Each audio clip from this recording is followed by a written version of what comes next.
Good morning friend. साथियों, आज के इस वीडियो में हम बात करने वाले हैं क्लास 8 के लिए सोशल साइंस का जो पेपर है उसके बारे में। जैसा कि दोस्तों आपने कमेंट किया कि इंग्लिश वर्जन में भी पेपर अवेलेबल करवाए जाए, तो यहाँ पे दोस्तों मैं आपको एक सैम्पल पेपर है वो दिखाने वाला हूँ क्लास 8 के लिए। ठीक है, ये एक सैम्पल पेपर है जो कि आपके एग्जाम में हिंदी और इंग्लिश दोनों जो विद्यार्थी है दोनों के लिए यहाँ पे इंपॉर्टेंट क्वेश्चन है सारे। ठीक है, तो आप इनको हिंदी में भी देख सकते हैं और इंग्लिश में भी देख सकते हैं। तो चलिए दोस्तों वीडियो को स्टार्ट कर लेते हैं। तो सबसे पहले यहाँ पे देखिए आपको ऑब्जेक्टिव टाइप के क्वेश्चन दिखाई दे रहे होंगे। ठीक है, अब यहाँ पे हिंदी और इंग्लिश दोनों वर्जन आपको अवेलेबल है। ठीक है, तो आप इनको अच्छे से देख लीजिए। बाकी दोस्तों आप अपना सिलेबस है उसके हिसाब से ज़रूर पढ़ें। और आपका जो टाइमिंग है फिलहाल क्या कुछ रहने वाला है एग्ज़ाम का, अभी आपकी डेट नहीं आई है क्लास 8 के लिए।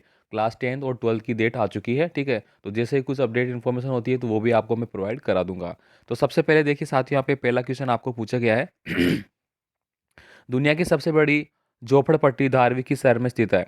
दुर्वी, the largest some of the world is studded in. तो यहाँ पे ऑप्शन दिए गए हैं आपको कलकत्ता, चेन्नई, दिल्ली, मुंबई। ठीक है, तो दुनिया की सबसे बड़ी झोपड़पट्टी धारवी कहाँ पे स्थित है, इसका आंसर आपको देना है। आगे देखिए यहाँ पे the style of painting which showed Indian landscape as a quaint and the unexplored land in called. ठीक है, अब इसका मैं हिंदी भी आपको बता देता हूँ। यहाँ पे देखिए, जिन चित्रों में भारतीय भूदृश्यों को अनूठा अनूठा दिखाया जाता है उनकी शैली को क्या कहा जाता है? तो यहाँ पे ऑप्शन आपको दिए गए हैं अलग, आप यहाँ पे देख लीजिए। ठीक है, इसके बाद देखिए यहाँ पे क्वेश्चन नंबर 3 है। इन 1999 द वर्ल्ड पॉपुलेशन रिच्ड। 1999 में विश्व की जनसंख्या है वो कितनी थी? ठीक है, तो इंपॉर्टेंट क्वेश्चन है, इस तरह का क्वेश्चन आपके एग्जाम में आता है। इसके बाद देखिए अगला क्वेश्चन है, who file the FIR। FIR कौन दर्ज करता है? तो यहाँ पे आपको दिया गया है फायरमैन, पुलिस, लॉयर या फिर पब्लिक, जो आपका प्रोसीडर होता है सरकारी वकील। तो इसमें जो सही आंसर आपका निकल के आता है ऑप्शन नंबर बी निकल के आता है। FIR का फुल फॉर्म होता है फर्स्ट इंक्वायरी रजिस्टर। इसके बाद देखिए साथियों, आपको क्वेश्चन नंबर 5 आपको दिया गया है। ठीक है, a petition filed before a higher court hear a case that has already been decided by lower court. निचली अदालत के फैसले के विरुद्ध जब कोई पक्ष उस पर पुनर्विचार के लिए ऊपरी न्यायालय में जाता है तो उसे क्या बोलते हैं? तो उसको बरी करना बोलेंगे, उल्लंघन बोलेंगे, अपील बोलेंगे, उपरोक्त में से कोई नहीं बोलेंगे। ठीक है, एक्वाइड बोलेंगे, वॉलेंस बोलेंगे, अपील बोलेंगे, नन ऑफ दीज। तो इसका सही आंसर होता है ऑप्शन नंबर सी, अपील। यानी कि निचली अदालत के विरुद्ध कोई कार्य किया जा रहा है और वो ऊपरी अदालत में जाके बोलता है तो उसको अपील बोलते हैं। ठीक है, और इसके अलावा दोस्तों अगर अनुच्छेद की बात करें, अनुच्छेद को अकॉर्डिंग, तो जो निचली अदालत का कोई फैसला है उसको ऊपरी अदालत मांगती है तो उसको अपन बोलते हैं उत्प्रेक्षण। ठीक है, उत्प्रेक्षण, उत्प्रेक्षण बोलते हैं उसको। आगे देखिए यहाँ पे अगला क्वेश्चन, आपका क्वेश्चन नंबर 6 है।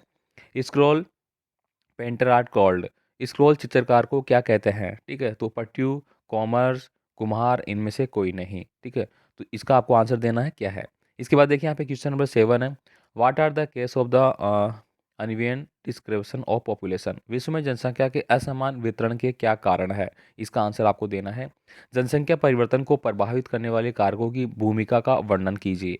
साथियों मैं आपको बता दूं, it's a sample paper, it's a not a real paper. ठीक है, ये एक सैम्पल पेपर है जो कि मैं आपको दिखा रहा हूँ कि किस तरह के एग्जाम में आपके क्वेश्चन आ रहे हैं।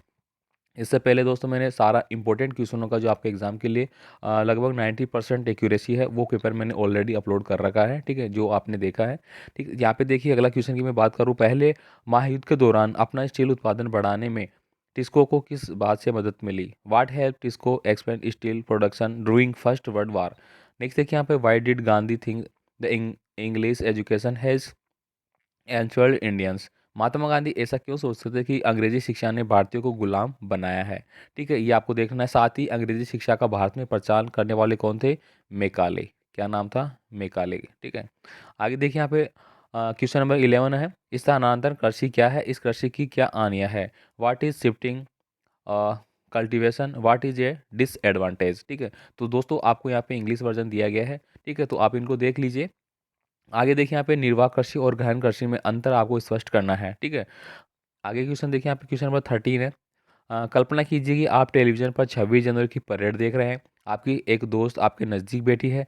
वह अचानक कहती है, इन आदिवासियों को तो देखो कितने रंग बिरंगे हैं, लगता है सदा नाचते ही रहते हैं। उनकी बात सुनकर आप भारत में आदिवासियों के जीवन से संबंधित क्या बातें उसको बताओगे? उनमें से 3 बातें आपको यहाँ पे लिखनी है। तो यहाँ पे इंग्लिश में भी लिखा गया है कि imagine that you are watching the Republic Day parade on TV with the friend and remark, ठीक है, look at this tableau, they look a exotic and they seem to be dancing all the time. ठीक है, तो ये मैंने यहाँ पे बता दिया किस तरह आपको यहाँ पे देखना है। आगे देखिए यहाँ पे क्वेश्चन नंबर 14 है, दो ऐसे मौलिक अधिकार बताए जिनका दलित समुदाय प्रतिष्ठापूर्ण और तारपूरक व्यवहार पर जोर देने के लिए इस्तेमाल किया गया है। List to fundamental right the constitution that rill can draw upon the in instead that they be trade with dignity and is equal. ठीक है, आगे देखिए यहाँ पे क्वेश्चन नंबर 15 है, क्या आपको लगता है कि चेन्नई में सबको पानी की सुविधा उपलब्ध है और वे पानी पर खर्चा उठा सकते हैं, क्यों? Do you think water is Chennai is available and affordable by all, why? Question number यहाँ पे देखिए 16 है, विदेशी कंपनियों को विदेशी कंपनियों को भारत में अपने कारखाने खोलने से क्या फ़ायदा है? तो यहाँ पे ये क्वेश्चन का आंसर आप देखेंगे, what are the advantage the foreign company in sitting in production in India. आगे देखिए यहाँ पे क्वेश्चन 17 है, आपको ऐसा क्यों लगता है कि 1980 के दशक में शुरू की गई जनहित याचिका की व्यवस्था सबको इंसाफ दिलाने के लिहाज से एक महत्वपूर्ण कदम रखती है? नेक्स्ट देखिए, लड़कियों की पाठशाला न भेजने के पीछे लोगों के पास कौन कौन से कारण है? What are the different reason people had for not sending girl to school? ठीक है, इसके बारे में आपको देखना है। यहाँ पे देखिए, why did Gandhi choose to break the salt law, यानी कि नमक कानून जो उन्होंने बनाया था, नमक कानून जो तोड़ा था उन्होंने 5 मार्च, ठीक है, तारीख में बता दूं 5 मार्च 1930 को दांडी यात्रा उन्होंने शुरू की थी और 6 अप्रैल 1930 को उनकी दांडी यात्रा समाप्त होती है। ठीक है, और इसमें जो 78 लोगों के साथ वो गए थे इस दांडी यात्रा में, ठीक है, तो उन्होंने नमक कानून तोड़ा था। तो गांधी के नमक कानून तोड़ने का फैसला क्यों लिया? आप सभी जानते हैं कि कर लगाया जा रहा था बहुत ज़्यादा, ठीक है, और भारतीयों को, जो खुद भारतीय है, यहाँ के रहने वाले हैं, उनको नमक बनाने का कानून नहीं दिया गया और अंग्रेज़ खुद के पास ले रखा था और इस तरह से मतलब ज़्यादा कर लिया जा रहा था, ज़्यादा पैसे वसूले जा रहे थे, इसलिए उन्होंने नमक कानून तोड़ा था। आगे देखिए, मध्यम वर्गीय कौन थे? वे ब्रिटिश शासन के खिलाफ किस तरह का संघर्ष करना चाहते थे? Who are the moderates, how did the propose the struggle against the British rule? आगे देखिए यहाँ पे उद्योगों शब्द का अर्थ क्या है, वह कौन सा मुख्य तथ्य है जो उद्योग की अवस्थिति को प्रभावित करता है? इसके बाद देखिए यहाँ पे अगला क्वेश्चन, निम्नलिखित स्थानों को भारत के मानचित्र में आपको अंकित करना है। ठीक है, first state to be format the on the basic of language, भाषा के आधार पर बनना पहला राज्य हो गया।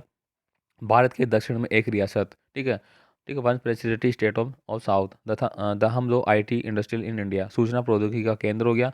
मास्टर भारत का मैनचेस्टर, मैनचेस्टर ऑफ इंडिया। ठीक है, तो ये सारे क्वेश्चन पेपर दोस्तों यहाँ पे मैंने इंपॉर्टेंट क्वेश्चन बताए हैं और मैं आपको फिर से बता दूँ, it's a sample paper, it's a not real paper. ठीक है, ये एक सैम्पल पेपर है जो कि मैंने इंग्लिश वर्जन के आधार पर आपको कुछ क्वेश्चन यहाँ पे बताए हैं और भी दोस्तों अगर कोई पेपर मेरे पास अवेलेबल होता है तो मैं आपको जल्दी ज़रूर बताऊँगा। ठीक है, बाकी आप कमेंट करिए वीडियो कैसा लगा। धन्यवाद।